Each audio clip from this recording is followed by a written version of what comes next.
I'd like to go ahead and call today's meeting to order. Board, you have looked at last month's agenda. Do I have a motion to approve? So moved. Do I have a second? Second. All in favor? Aye. Thank you. Also, you got the minutes from last month. Do you have any questions on that? And if not, do I have a motion to approve? Yes. So moved. Do I have a second? Second. All in favor? Okay. Move to the front, board members. This is always my favorite time of board meetings. And we have some very special guests this evening, some members of our high school student body are with us who have done some extraordinary things. And I want to ask them to tell us about the things they've done and recognize those who are able to be here tonight. Our first group are National Merit semifinalists. So if you're one of those, come on up to the front. There's about 13 of them, which happens to be the most in the Birmingham area. So they all in one school in North Alabama. All right. Ms. Rosell, Yes, sir. maybe just a quick brief on what gets you up here in front of the board to be a National Merit Semifinalist. Well, I say it's a journey that really begins in kindergarten. So, the culmination is obviously your junior year when you take the SAT or the PSAT. But it's really a tribute to the teachers that have all become before them, building blocks and things like that. But it's also a huge testament to you.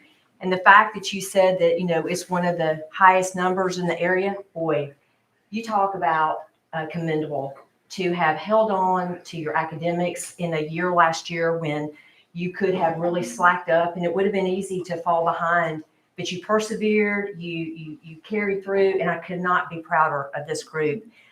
So it is a national test that, so they're compared against other students all across. I mean, we're talking millions of kids.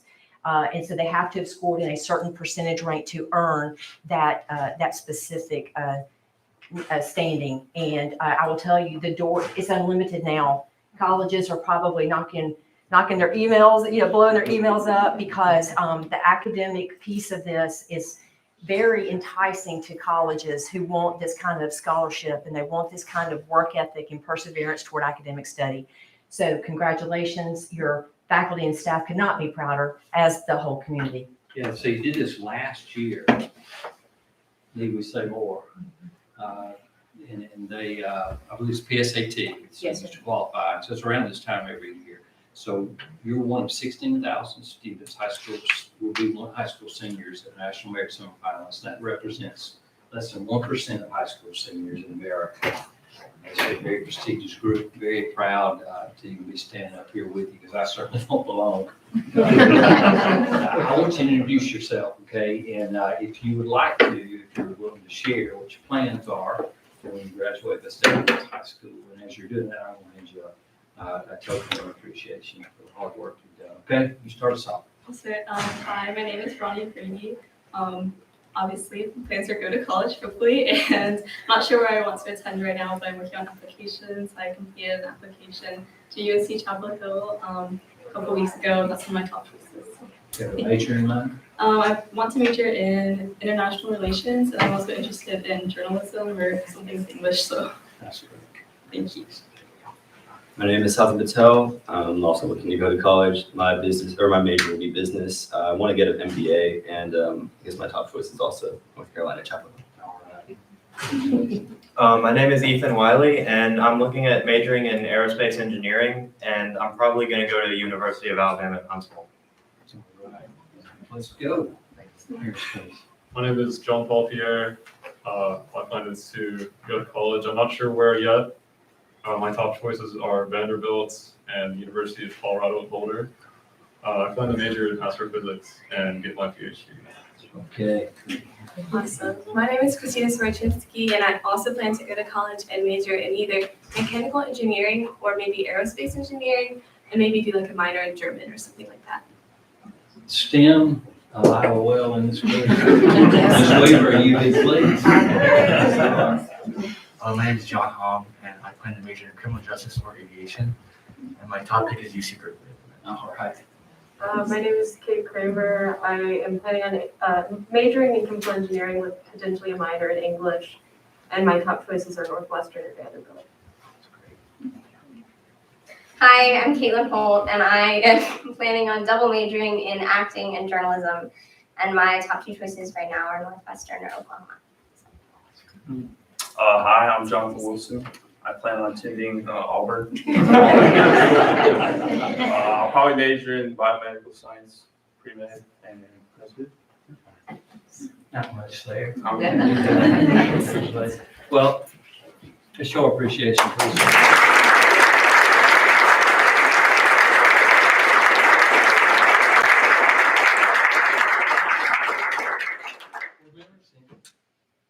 A lot of brain power. Congratulations, each and every one of you. We know you'll be great representatives of Vestavia, and good luck on everything that you take on. So proud to be a part of a system with this kind of hard work. It pays off, and you just kind of seem to make this look real easy. You seem very relaxed and confident in your approach up here, and I bet you're the same in your studies. I wish you all well. We'll see you real soon at graduation. All right, congratulations.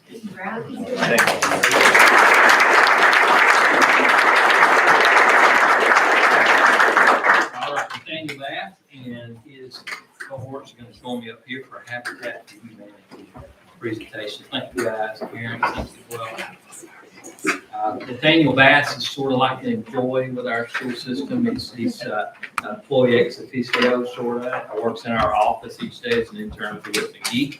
And he and his teammates here, who I want to introduce themselves, did something I think was just fantastic this year, which was part of their Habitat for Humanity project. So Nathaniel, I asked him to share with us what you did this fall. Yeah, absolutely. This is Molly Stewart. She's Vice President Emeritus of Habitat.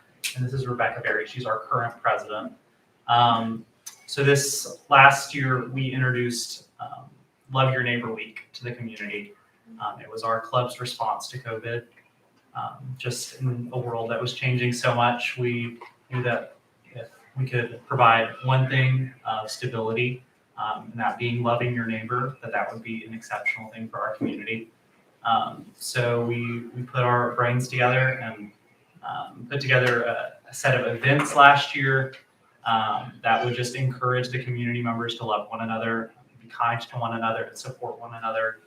And we decided that this would become an annual event, so we brought it back this year with several additions. We bought lunches with the support of the community for all 900 employees of Vestavia Eagle City Schools, and we put on a concert on September 24th.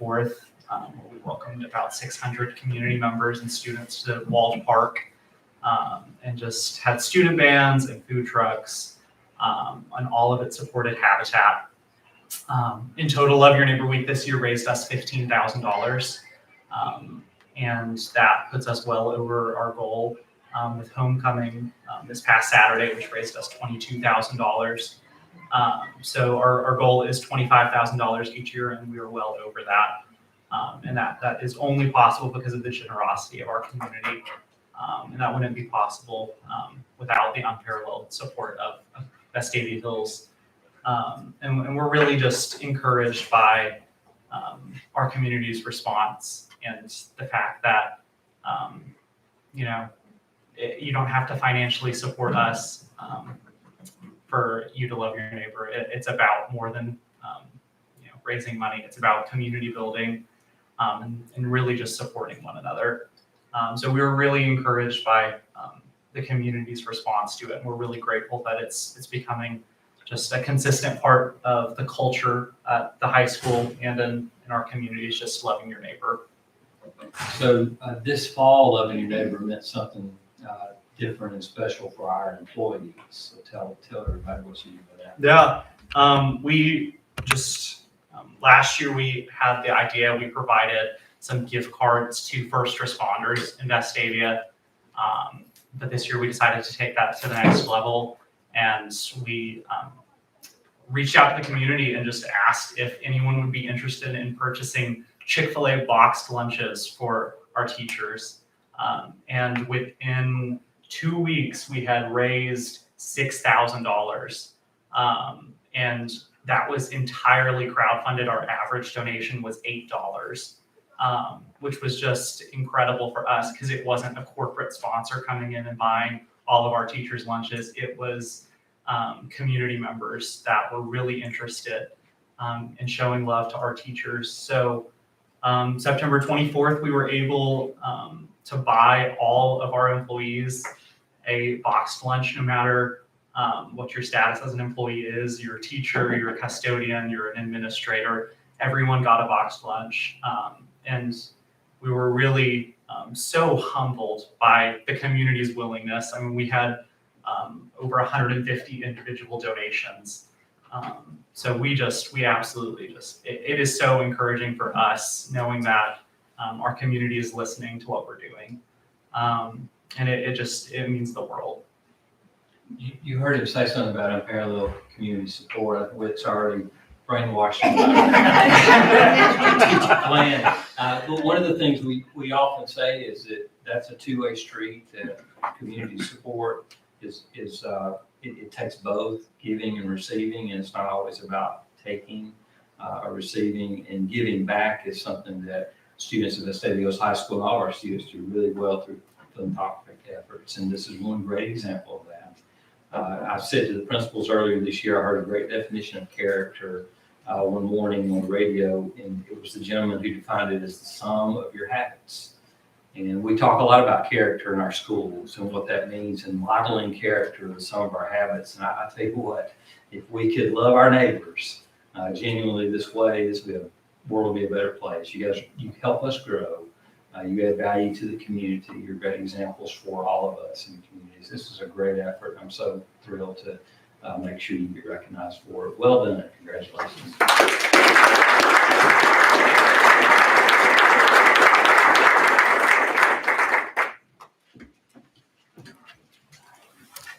All right. Our next group is a group that's familiar to you, usually sitting on the back row unless you're in trouble, like Mr. Howard is on the front row.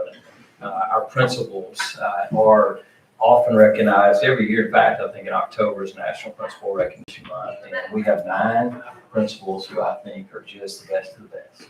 And I will tell you without question, it is the most difficult, time-consuming job in the administration. It is one that requires a great deal of commitment that goes far beyond just the workday, both physically, emotionally, mentally. It is leading teachers, it's leading support staff, it's leading students and parents. And you do it at a much more intimate level because you're with them all the time. And you are the face of school building, and you're the people that students often remember, and teachers certainly do, and parents go to for all kind of crisis. And it goes without saying that the work that they've done this year to get our schools running has been impeccable. And I would say without question of my visits in school, I am not in the school building this year, beginning from August 10th moving forward, where it did not feel like a regular day of work. And school was taking place and has been. Students have been learning. It is a happy place. It's a safe place. And they've just done great work. So I'll introduce all of them. I think you know them, but I want to make sure that everybody is aware who's in here. I think almost all of them are able to be with us tonight. Daniel Tinker, Kyle Heights. Let's make them stand up. Yeah, okay, come on up. Yeah, all right. Just for punishment. Just for punishment. Yeah, all right. Ms. Tinker is at Kyle Heights. Dr. Tyler and all. Dolly Ridge. Dr. Richardson has had the obligation, who of course is at East, Ms. Larry Avenant. State Hills Elementary River Park, Kim Hauser. State Hills Elementary West celebrating her first carnival event last week at New Wall Park. It was outstanding. All right, Roger Dobby-Carr, Liberty Park Middle School. Dr. Lee Burgers at Zitz Middle School. David Howard is at the Vestavia Hills High School freshman campus in Tiny Roselle, Vestavia Hills High School. Here they are, best of the best guys. Right here, man. Yeah, thank you all.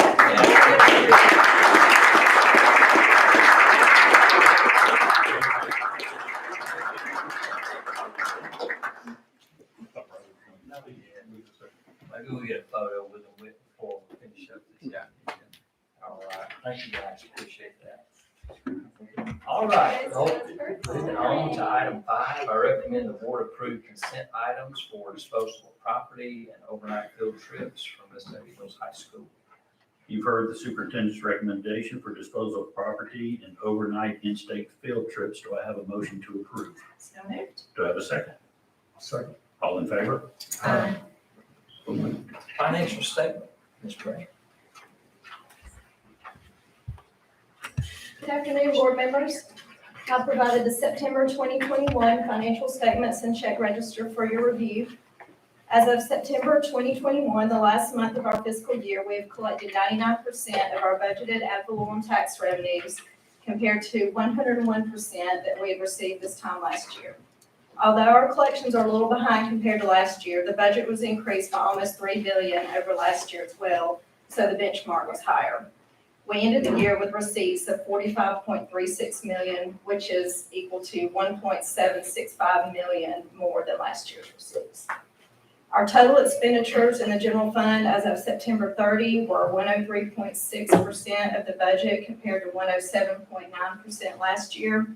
This leaves us with an estimated ending fund balance reserve for FY21 in the amount of $7.241 million, which is just over 1 month of reserves as required by the State Department of Education. And all board bank accounts have been reconciled as of September 30, 2021. Thank you. Board members, I recommend approval of the financial statement for September 2021. You've heard the superintendent's recommendation. Do I have a motion to approve? So moved. Do I have a second? Second. All in favor? Thank you. And Courtney's so tough to get the percentages up, she's cut air conditioning out here. So I hope the cool schools really enjoy it. And internet. So, All right. Okay, board members, I wanted to provide you with a financial update for, this is a bit of an extension of the conversation that Courtney had with you, and I've given you some detail about it, but I'd like to share just a summary of information that I would say goes back to 2014, moves us forward, and really nobody sitting on the dais was here in 2014, but a lot of investments have been made in capital, especially in these last few years, that are informing us about our budget today. As is always the case with budget information for public schools, it's very transparent. You can go online and see all of the reports related to our general fund budget, our expenditures. It's down to very microscopic type detail. And so all those are available. Our audits are as well online for anybody to see. But over the course of 2010 to 16, our school system grew about 13%, almost 1,000 students during that period of time. And because of that growth, there was some constraints for capacities at several of our schools. One was the high school, and the Board of Education completed a project to add an additional classroom space at the high school in 2014 at a cost of about $10 million. That, however, was not did not meet the capacity needs of all the system. In fact, the Sixth Middle School was very crowded at 1,200 students, as were several of our elementary schools. So in response to that, the board began working with its industry partners with a goal to increase the capacity of its schools for enrollment, because this enrollment seemed to be indicative of where future enrollment trends would be going.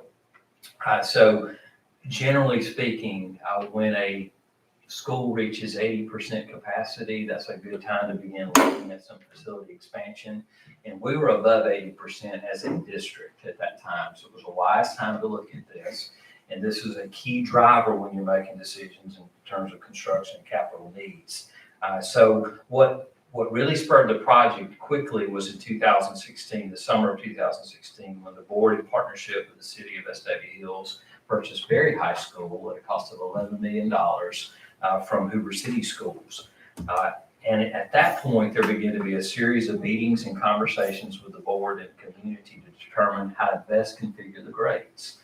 Some of you will remember this, of course, because you had kids in the school. But in April of 2017, the decision was made by the board that all the schools, elementary schools, would become K-5. The middle schools would become grades 6 through 9, which means we would move the freshmen off the high school campus to both Liberty Park and Pizzitz. Pizzitz would move to Berry, and Central would move to the old Pizzitz. Albeit there were concerns about pieces of that plan, but that was the decision at the time was the best one based on information the board had. That summer of 2017, the board was presented with an unexpected opportunity to purchase Gresham Elementary School from Jefferson County. And so a process began over the next few months of due diligence to look at that property. And in November of 2017, the board signed an agreement to begin the purchase of that property at about $6 million, I believe. Also at that time, the board re-engaged the community to say, with this new property, how does this change our plan? And there was an overwhelming response to keep the elementary schools K-5. But instead of moving Central to the old Pizzitz campus, it would be to move it to Gresham. And then effectively, the freshmen would not have to move to the middle schools. They would occupy old Pizzitz. So the configuration agreed on December 17 was to have K-5 schools. There'd be 5 of those. There would be 2 6-8 schools, the freshman campus, and then a 10 through 12th grade school. Now, that decision would eventually result in our capacities dropping to about 73%. So that was a very good move, a long-term strategic move to purchase 2 properties that were right beside our city limits. But those did come at a cost, of course, to do that. The fall of 2020, last year, is when the board completed this round of projects, and it met its goal of increasing capacity. Unfortunately, our enrollment has stayed steady the last 5 years at about 7,000 students. That's the same this year, just slightly above that. That's good news because that means our capacity plan is going to hold for quite a long time, to the extent that the only real particular opportunity for growth in this city would be in Liberty Park. And there is a development there that there's already an annexation agreement there that would allow for the expansion of roughly 1,200 or so homes. If that were to ever take place, if and when it does, then there would be a need for a new elementary school at Liberty Park. There would be a need to expand Liberty Park Middle School, but we would still be able to keep one high school in this community. That's a good thing. There's really no timeline on anything like that happening, but all that to say, the strategic moves to get Pizzitz and Gresham or Valley Ridge in play serve our school system for a long time very well. So when we completed the projects in the fall of September 20, we had invested $105 million in capital improvements, and that is a tremendous investment that was made for most all of our campuses. One of the things I want to say, though, is that the purchase of Gresham, which led to a renovation and new addition at a cost of a total of about $16 million, plus the improvements at Pizzitz, which ended up being $37 million, were costs that we were not planning for.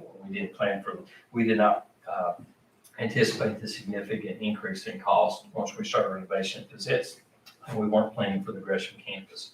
So with that in mind, shortly after I arrived in 2018, we made the decision to borrow an additional $9.1 million to finish the projects. And I should say that the board had already, I did a bond issue in 2016 for $54 million. They had 18 or so million dollars in the bank to spend. So we had about $72 million on hand. We needed an additional 9 to finish the job. Remember, I said the projects were $105 million. What actually took place is we had a lot of good local returns, which helped us continue to pay for a lot of things as we were going, and that's good. So we don't have debt service on it now. The most challenging project, as I mentioned to you, was once all of that was completed, the board's assets really had transferred from being cash assets where we had a large reserve to last September when we had slightly below 1 month reserve. And that is a requirement by the State Department. When that took place, we had already made provisions that we would need to take a credit line last year, just in case there was a need in the October, November, December months for a credit line to pay any kind of bills that may come necessary. If you have less than 1 month reserve, that's a good insurance policy to have. It's important to note that during October, November, December, tax returns are at their lowest. And in November, we pay our employees before the state provides our money. And in December, we pay our employees before the state provides our money. So there's a lull in revenue that comes in. So that's the purpose of the credit line. This year, we have gone above the 1 month reserve, as Courtney said, and we are conservatively seeing some modest increase the next 5 years. We think we'll be at a 2 month reserve in the next 5 years. That's all a good thing, but it's a modest growth back. So I want to remind you that it was not unexpected that we would lower our reserve. It is expected now that we're going to grow it back, but because of our reserve where it is now, we're having to be more fiscally responsible. And what that has done for us is caused us to make sure we prioritize what we're doing with our budget, and that is to compensate and keep our great teachers that we have and support staff that we have. Let's make sure we have safe and nurturing environments. It's focusing on things like keeping our class sizes lower, particularly elementary grades, offering the many electives that we can offer, and supporting 84 additional teachers more than the state will give us. That's 16% of our teachers. So we're fortunate in that we have a strong local revenue to be able to support us and continue to do the things the community expects. Well, over the last 2 years, in addition to seeing our construction projects finished, we've been looking ahead at what's next. Our construction projects address student enrollment. What they didn't really address were some of the needs we have with our aging facilities and programs that we want to look at. So for the last 2 years, we've been working with industry partners to assess some of our needs, and 2 of our priorities have been in security and energy. And this year, we've committed about $5.6 million for energy improvements, primarily at 2 of our campuses, and committed a little over $700,000 in security improvements throughout our district. Those monies are coming from a state bond issue, so it doesn't have anything to do with our debt service at this point. Those were priority areas we've been looking at. In addition to that, we commissioned several design teams, as I refer to them as, that consisted of over 300 community stakeholders. Students, parents, teachers, administrators, community leaders, and we asked them to look at things like STEM programs in our schools, mental health needs, arts, academics, safety, security, capital needs. And through the course of 2 years, they put together a lot of wish lists for us to consider.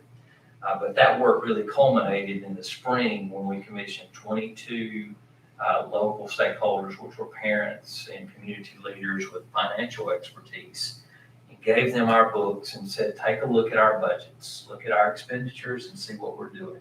And we asked them to answer 3 questions for us. The questions were really generally related to, are there things that we're doing now that we should stop doing?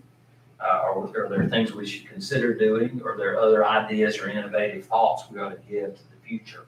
And I provided for you some of the ideas that the group gave us, but generally speaking, no recommendations came back from this team that we need to stop doing anything. There were a number of recommendations that said we need to consider doing more things for our students. It was really affirming of the work of the other design groups. And what that has culminated into is a plan that we want to share with you in December about looking ahead, looking at our future. And I'm really excited to share that with you. But I think it's important that you know the financial background that brings us to this point. So we're at a point now where our general fund budget has increased 30% from 2016, when it was $62 million, to this year it is $80 million. And because we've got strong local revenues, we're able to continue doing the things we're doing now, but there are a lot of things we've decided and want to do more and better. And that's what I look forward to talking about. But I really enjoyed this financial team. And Frank Hernandez was one of our team members, in fact, that came with us, and I appreciate you coming tonight. Would you offer any comments about that process that we did this spring? Yeah, so I was going to say first, thank you for that opportunity, an idea to involve the community, the parents, teachers, students, and all that. It was an eye-opening experience, I think, for everybody on both sides, and to see how much goes behind and how much is done for the board, for the school, for the students as programs that are available. I can tell you, as a parent community and with the people that we work, everybody was, speechless, and looking at everything that is going on. I think it was a great effort. Something I mentioned many times to Dr. Freeman is it was a great education to see and to understand what is going on in the school. I think that as community, you probably know, we're very quick to respond, criticize, sometimes talk without understanding what you probably all go through, in the schools and all that. So it was great to see, what the challenges are, what we have, what are the resources, and have a better understanding of that and how much the community should participate, and can do to help with that. So thank you again. I think it was a great opportunity, and I think the involvement is great. I think it was a great exercise that, if anything, it should continue to happen. Thanks, Frank, appreciate it. Board members, you have any questions on this? Try to answer. No, I would like to, Frank, I wish we had no award for you. Because Frank is a great representative of the parents that we're blessed with in Vestavia. I know the committee, I've been working with them on committees for the last 2 years. I know you do everything with the band and the concession stands and so many other things. So just on my behalf, thank you for all the time and the effort that you put into our school and our kids. Thank you. It was I thought a group of very deep thinkers and introspective and critiquing that didn't leave stones unturned, I felt like. That's true. To look at our books and see how we're managing our finances and managing the community's investment in our schools. So I appreciate that. Exciting things to talk about in a couple of months. Look forward to sharing that with you. All right. On that note, let's move to item B. And I would recommend the board approve to review the line of credit.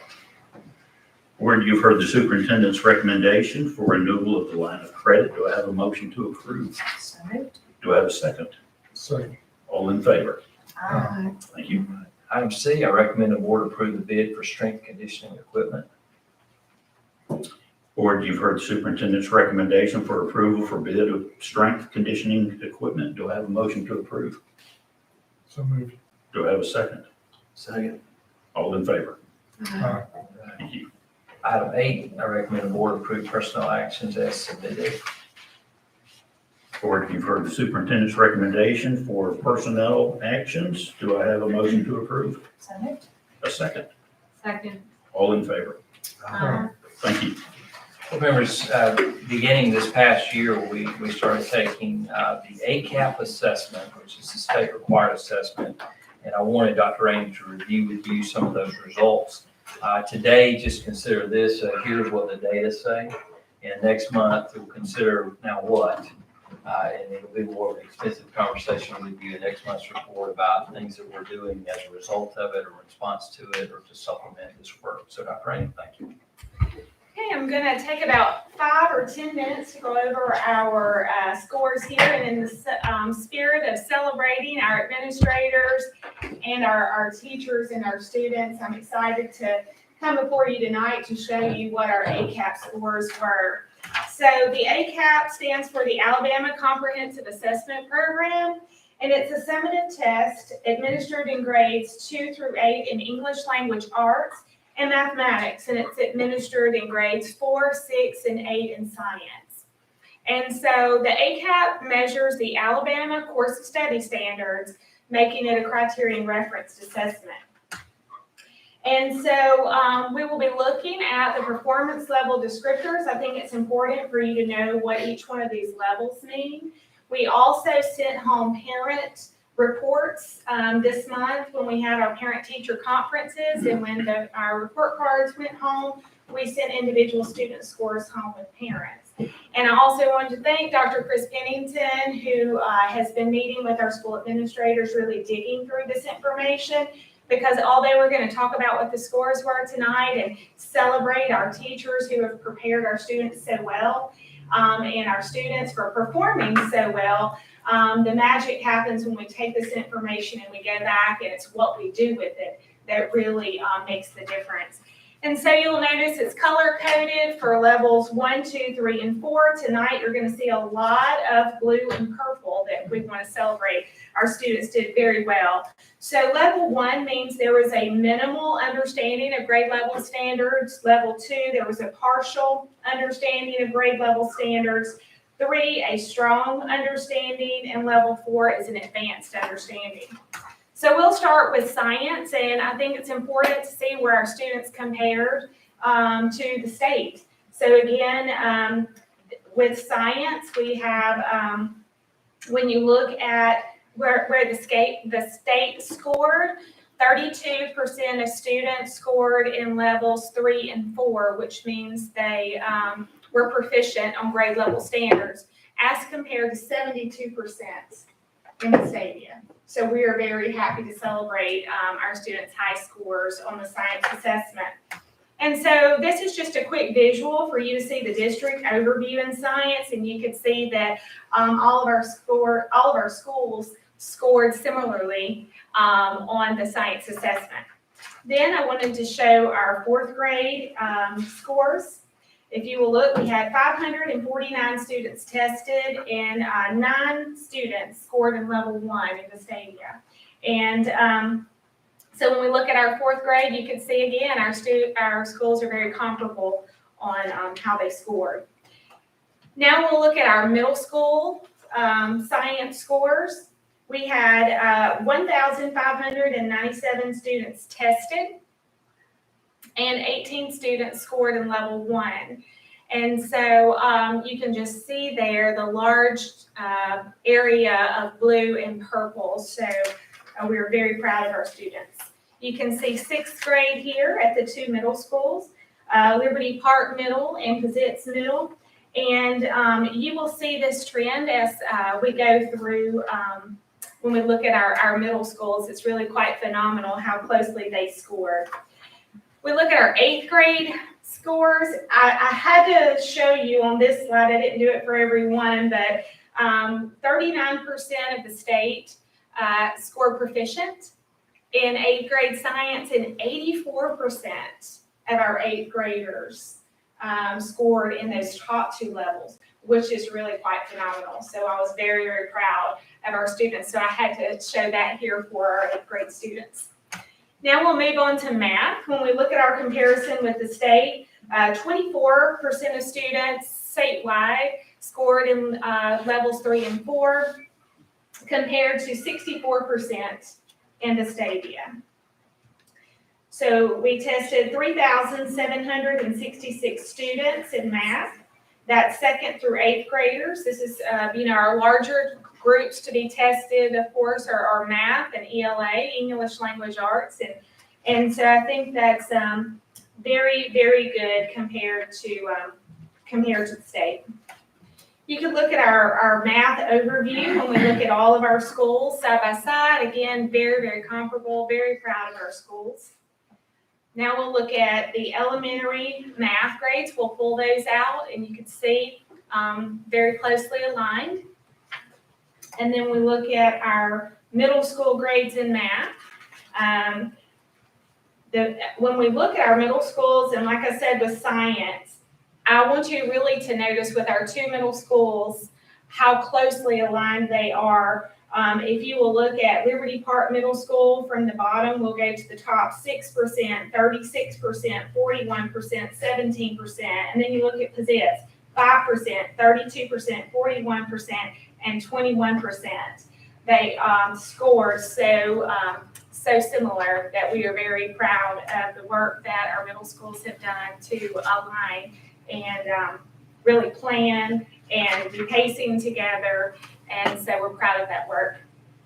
Now we'll move to our ELA comparison. When we look at the state versus how we scored, 38% of the students statewide on English Language Arts scored in level 3 and 4, as compared to 85% of the students in Vestavia who scored in levels 3 and 4.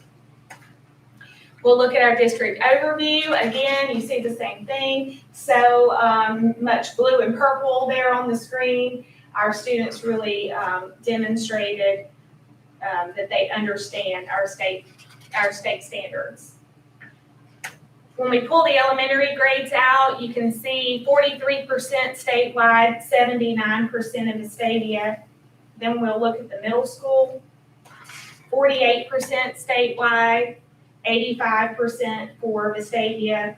And again, you're going to see that middle school comparison. It was amazing when I looked at the numbers, how closely aligned the middle schools were. And now, I know you've heard so much about the Alabama Literacy Act, or ALA. You might, have heard it called the ALA. When we talk about ACAP and how our students performed, you see they really performed well. Well, I know people have a curiosity about, okay, how do the scores fit into the Alabama Literacy Act? So the Alabama Literacy Act became law in 2019. And this law is really designed to ensure that students in our state are reading on grade level and that they're receiving the appropriate supports and accommodations and interventions necessary to be successful. And so one component of the Alabama Literacy Act, it mandates that any third grader who does not read at a third grade level on the end of the year standardized test, ACAP, that we just looked at, would repeat third grade. So this retention component goes into effect at the end of this school year, and the scores are based on the 2021 spring scores that we just looked at. I want to help bring some understanding to this reading sub-score, because as you will see, the scores, when they are released, they're released in the areas of science, which had the green background, math, I put it behind the blue background, and then English language arts, which had that kind of red background. When we talk about the reading subtest, there are certain components on that assessment in English language arts that only assess reading. So what the state did on October 18th, they sent school districts the results for the reading subtest. And so that's what I want to talk with you a little bit tonight. We had a total of 29 third grade students who did not make the cut score of 452 on the reading subtest, that portion of the English language arts assessment. So to help demonstrate what this would look like, when you see the levels that we talked about for ACAP, English language arts, you have level 1, level 2, level 3, and level 4. Well, the cut score that was determined would be the determination for retention was 452 on the reading subtest. So you can see that that falls within level 2 on the English language arts assessment. But what I wanted everyone to understand is the English language arts, they assess areas of reading, writing, language, literary text, and informational text. And so if you'll go to the next slide. I provided an example here because home reports went out here recently. And so a student could possibly score a level 3 on the ELA test, but they may not have met the cut score for reading. And the reason why, you can see here the little circles, since there's 5 components to ELA, if 3 of their components were so high, if they scored so well on those other components, but reading may have been their lowest score, they still may not have met that cut score. So I really wanted to help clarify that tonight, that a student could score in level 1, level 2, or level 3 and still not make that cut score for reading. But again, we know our children who did not make this cut score for reading. There are additional avenues for promotion if the cut score was not met. And we are, of course, working with our children and our families to make sure that they are getting all the supports and interventions necessary so that they can read on grade level. So did we hold 29 students back in the third grade this year? We will, that's For the next year? for next, yes, third graders for next year, unless they meet some of these additional, there are additional things that you can do in order to be promoted to the next grade level. So Will this they is take all the on- ACAP again, and if their scores high enough? No, this is all on our website, and you can see, so, there's a good cause exemption. So if it's an EL student who has had less than 2 years of instruction, then that would be a good cause exemption.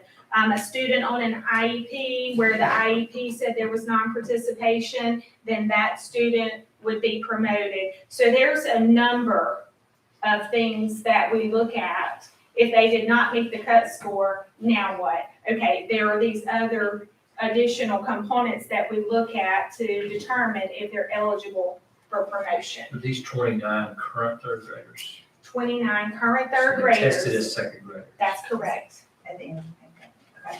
That's correct. So the cut score is determined by the state of Alabama based on some percentage Yes, that they want to pass. yes. So it could be different every year. It wouldn't necessarily be 452. It could be different every year. I was in a meeting this past week, and it was discussed that we would like to see the cut score remain the same for a while. I think there's 3 levels, and so 3 levels of accountability to determine this cut score. There was an outside agency, DRC. They were involved in this. There was a group of practitioners who were involved in determining this cut score for the state. And they would like to see 2 years of scores. We know that with COVID and all the challenges that so many school districts were in, it would be very hard for them to come to a board meeting like we are here tonight and celebrate the amazing performance of our students. When you look back and you think about the graph that I shared where our state had, I'm just gonna look back at ELA, 38% of students scored in level 3 and 4 versus 85% of the state did. So you can imagine. They're gonna have a half of a grade. Exactly, yeah. And so, I know there are discussions taking place. I know the, Dr. Mackey, our governor, there's conversations that there possibly may be a delay in retention, but currently, the law goes into effect this year. So, we were fortunate that our students scored very, very well. Yes. So we tested in the second grade. If they don't make the cut score, are they supposed to go back to second grade, or they stay in third grade for 2 years? How does that law actually work? Okay, the law is in third grade, they will be retained. So they will not take, they'll take the ACAP, let me go back, I'm sorry, I probably confused you because I said we're looking at the 29 students that did not make the cut score for, that took the test in the spring. As third graders? As third graders this year, yes. So our third graders will take this test again in the spring. The reading scores, we'll get those back before summer. Yes, so currently. So you'll know. We have at the end of the 29. That year. number may change, yes, at the end of the year. So I apologize if I was confused, if I was confusing on that. So currently, we have 29 students who did not make the cut score. We will test again in the spring. But already, like I said, it was so important what we're doing with our data. We know who those children are, and we are providing supports, interventions. We are working to make sure that our students are prepared and ready to, be able to read on grade Because level. they get all the intervention you talked about a few months, like we had the summer reading program, Yes. we have the tutoring after before Yes, school. tier two, And I assume it's advanced, right? I tier mean, three. If you scored a 453, I would assume you're still considered at risk. I mean, Oh, we've yes. got, I mean, we've always had intervention plans, so it didn't seem like we were behind the 8 ball here. Absolutely, and that's why I said I appreciate Dr. Pennington. He has gone to all the schools, met with the school principals and administrators, and they really dug deep into this information. We know who our children are, we know where those supports need to be, what standards we need to go over again. So we are using this data. I'm sharing it tonight as a celebration, but we are using this information to make sure that our children are on track and are where they need to be. And this was the first year they came. Correct. Right, so it's not like there's a compare, they like to change the No, test. there's no comparison. So when they take the test in second grade, and we've got 29 currently, at what point, date-wise, is the family of the 29 communicated to about this test score? We had our parent-teacher conferences. They received their student scores at that time. And then we just received the reading cut scores though. We received that in memo with that information October 18th. So Dr. Pennington now has been meeting with all the schools, and so our school principals, our interventionists, the classroom teachers, they are communicating that information to parents. So, and the test scores are coming from the state.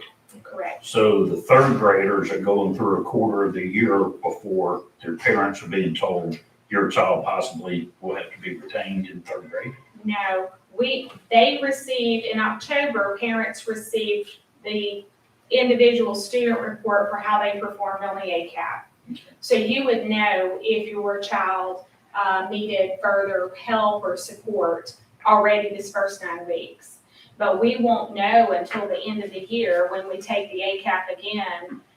They have a chance to retest and score. Yes, what their final score is on reading. And the state has said they would get that reading score back to us before the last day of school. So we will know, and we will be able to provide the reading camp. At the end of reading camp, they'll have another opportunity to test. So there are multiple steps factored in as a safeguard. But I think it's important to point out that our reading camp started this summer. Yes. We have long since identified these students, and of course, the schools use iReady, which is their formative, and so while I don't know what their correlations are, I suspect they're pretty strong, that students, before they got a report in October, schools have long identified I where mean, we they started are. identifying in kindergarten, So they- Absolutely, and I didn't mention SST. I was trying to keep my report to 5 to 10 minutes tonight. I can really get carried away in this because I love this type of stuff, but to keep the report brief, I did not go into a whole lot of detail. Basically, it was just showing you how our students performed. But we have SST. Our SST is where our teachers, they are ongoing throughout the year, identifying students who are not mastering standards. They're talking about it in their PLCs. You hear us talk about PLCs or PLTs all the time. That's what they're doing in those PLTs. They're asking those 4 questions. Okay, what do we do when students don't learn? Who are our students that have not mastered this information? How did they score on formative assessments? And all those are aligned to state standards. And so this ACAP is the sum of the test at the end of the year that measures how well they understood our state standards. And like Dr. Freeman said, we have iReady. And so we use iReady. And iReady, based on what we can tell, Dr. Pennington, he's ran some correlations with how our students have scored on iReady versus how they scored on ACAP. And it appears to be a good predictor of how our students will score on ACAP. So it's we don't have to wait till the end of the year and be surprised. We should never be surprised because we have all these things in place leading up to the summative assessment so that we can put things in place for our students all along the way to ensure that they are successful. You nailed it perfect. All the principals are not heads, and so I just want people to realize that nobody's trying to catch a kid at the end of the year and hold them back. We're being proactive with what we're doing. Absolutely. And as a resident math nerd, right, our interventions are not just reading, right? So if you are a level 1 in math, I know the state doesn't have a law for you, but we still have our programs for math, science. Absolutely. Yes. So all kids retest at the end of the year or just age 29? The ACAP will be given every single year at the end of the year for students in grades 2 through 8. Everybody. Everybody. Okay. So Yes.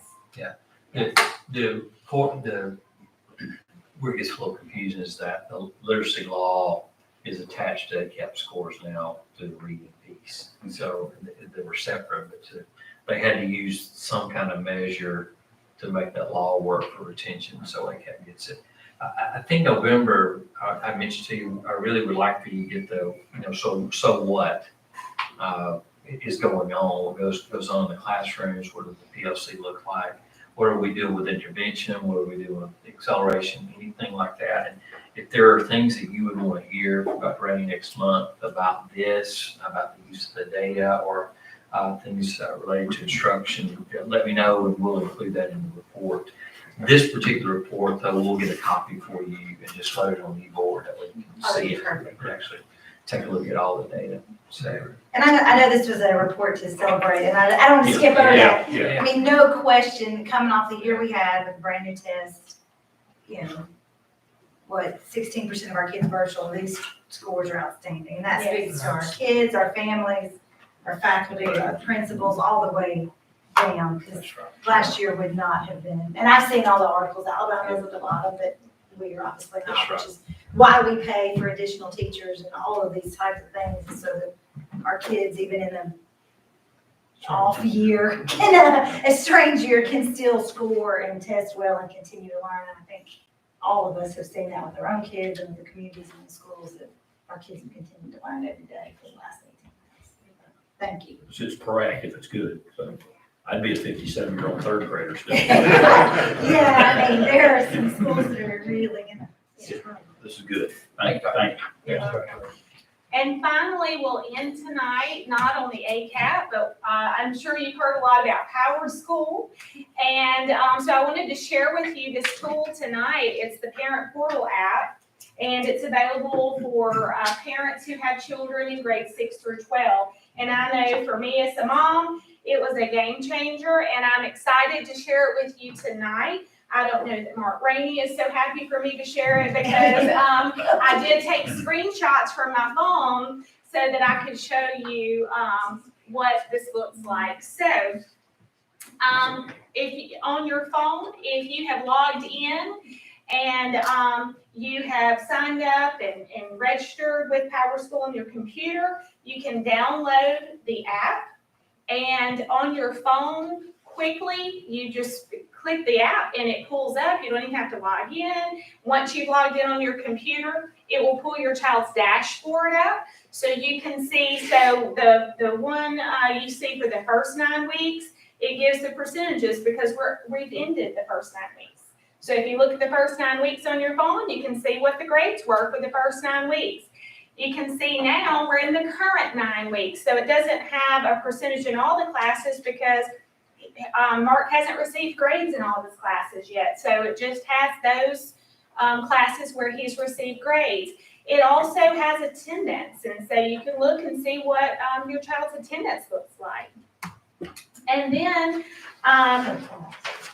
this was my favorite part.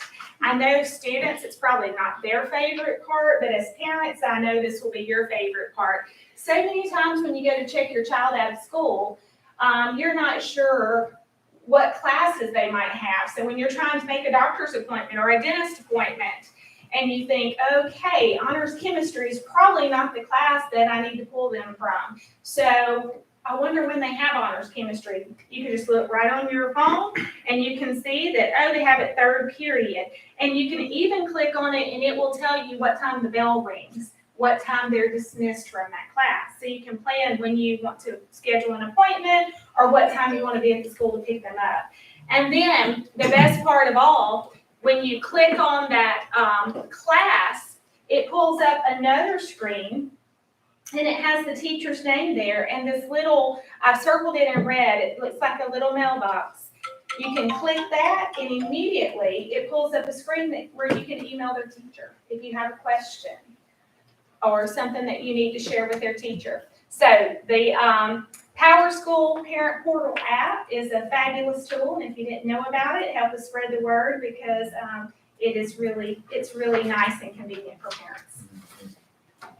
So any other questions? How's Power School, I mean, I'm never gonna ask this, how's Power School been from the school side and grades, attendance? I know it loves to start as all. As with anything, it's a challenge. They're giggling, they're waiting to see probably how I'm gonna answer this. Is it getting better? There we go. And I will say for all the challenges that we've had, I am in meetings with colleagues across the state, and I just always feel so fortunate to be in Vestavia. We have, even though the challenges have been hard at times and are still hard, we really are much further along. We're progressing through. We have fabulous staff that are learning how to navigate it, sharing with their colleagues. And so, would you say, I'm looking at the principals shaking their heads. We are figuring it out and it's getting better every day. The So, parent one's great. It's Yes. easy to use. yes. All right, well, thank you. Thank you, Dr. Green. Anything else, Dr. Green? I was just trying to think of an analogy, what you might, if you were doing if you were on a river, what kind of tide, what kind of level? Rapid. You say we started and where are we now? Yeah, we've gone from like class 4 to maybe class 1. Oh, wow, okay. Like that. Tom, for you. That's good. That's good. Well, principals, good luck. Next Monday is the day after Halloween, so good luck there. And believe it or not, this is the shortest meeting we've had in a long time. Yes. And our newest board member, I understand Mr. Stewart, is disappointed because we're finishing within an hour. So he'll be here till 7 if anybody wants to. And with that, thank you, everybody. Appreciate you being here. We're closed.